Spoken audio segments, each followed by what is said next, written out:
Video kali ini akan mengulas kisah Jenderal Tempur berdarah Batak yang gugur di berondong peluru dari belakang. Peristiwa tragis itu terjadi pada subuh hari di halaman rumahnya pada tanggal 1 Oktober tahun 1965 dini hari. Pelaku pembunuhan Jenderal Tempur Batak ini gerombolan tentara pengkhianat negara yang mengatasnamakan Gerakan 30 September. Gerakan ini dipimpin oleh Letkol Untung Syamsuri, Komandan Batalion 1 Resimen Cakrabirawa. Cakrabirawa sendiri adalah pasukan pengawal Presiden Soekarno ketika itu. Siapakah Jenderal Tempur berdarah Batak yang gugur di berondong peluru gerombolan tentara pengkhianat negara? Dia tak lain Donald Izakus Panjaitan atau lebih dikenal dengan sebutan DI Panjaitan.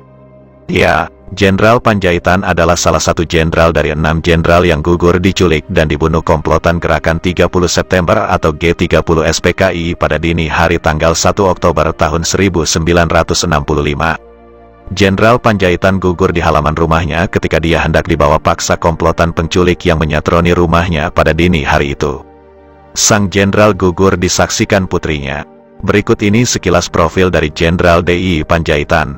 Jenderal Tempur berdarah Batak yang gugur pada dini hari tanggal 1 Oktober tahun 1965. Dikutip dari buku Pintar Super Lengkap, Pahlawan Nasional, yang disusun Kuncoro Hadi dan Sustianingsih. Jenderal Panjaitan lahir di Balige, Sumatera Utara pada tanggal 19 Juni tahun 1925.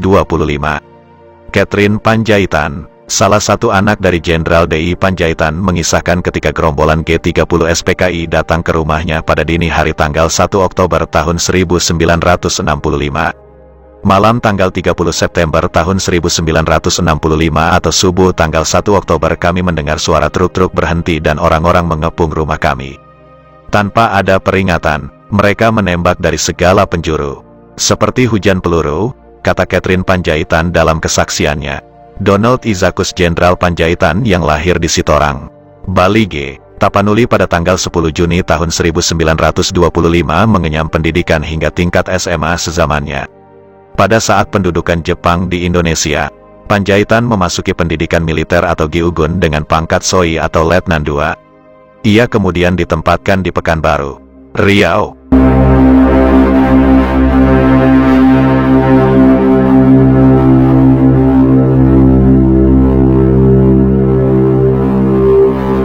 Setelah Jepang menyerah kepada sekutu, Panjaitan bergabung dengan Pemuda Republik Indonesia.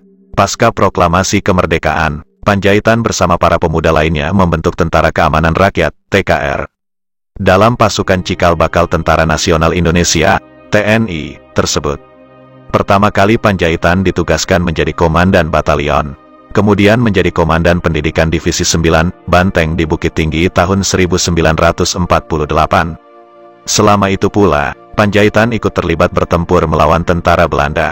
Karir militernya terus meningkat dengan pengangkatannya menjadi Kepala Staf Umum 4 atau Suplai Komandemen Tentara Sumatera. Ketika pasukan Belanda melakukan agresi militer kedua, Panjaitan diangkat menjadi pimpinan Perbekalan Perjuangan Pemerintah Darurat Republik Indonesia, PDRI. Setelah kedaulatan Indonesia diakui pemerintah Belanda, Panjaitan kemudian diangkat menjadi Kepala Staf Operasi Tentara dan Teritorium 1 Bukit Barisan di Medan. Selanjutnya dipindah tugas ke Palembang menjadi Kepala Staf Tentara dan Teritorium 2, Sriwijaya. Dalam karir militernya tercatat 2 kali Panjaitan mendapat pelatihan ke luar negeri. Pertama pada 1956, mengikuti kursus militer atase di Jerman. Panjaitan pernah jadi atase militer di Jerman.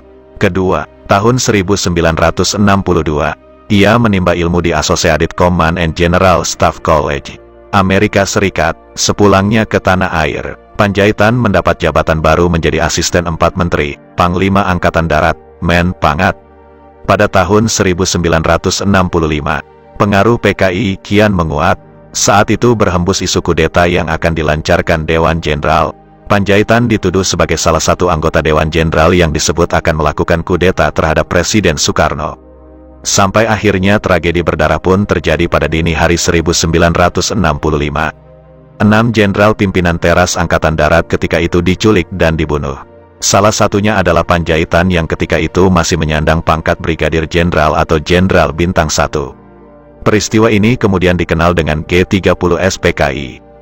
Ketika itu pada tanggal 1 Oktober dini hari, Truk militer mengangkut sepasukan Cakrabirawa berhenti di depan rumah Panjaitan.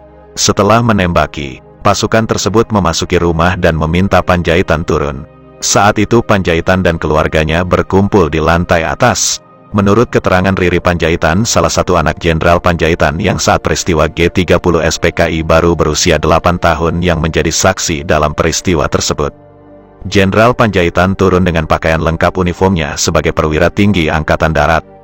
Beberapa menit setelah Panjaitan turun, di halaman rumah ia ditembak dari belakang oleh gerombolan penculik. Setelah itu mayatnya dibawa pergi. Beberapa hari kemudian mayatnya ditemukan di lubang buaya. Kemudian jenazah Panjaitan dimakamkan di Taman Makam Pahlawan Kalibata pada tanggal 5 Oktober tahun 1965 bertepatan dengan hari ulang tahun ABRI. Pangkatnya dinaikkan secara anumerta menjadi Mayor Jenderal atau Jenderal Bintang 2. Karena pengabdiannya, Panjaitan mendapat gelar Pahlawan Revolusi.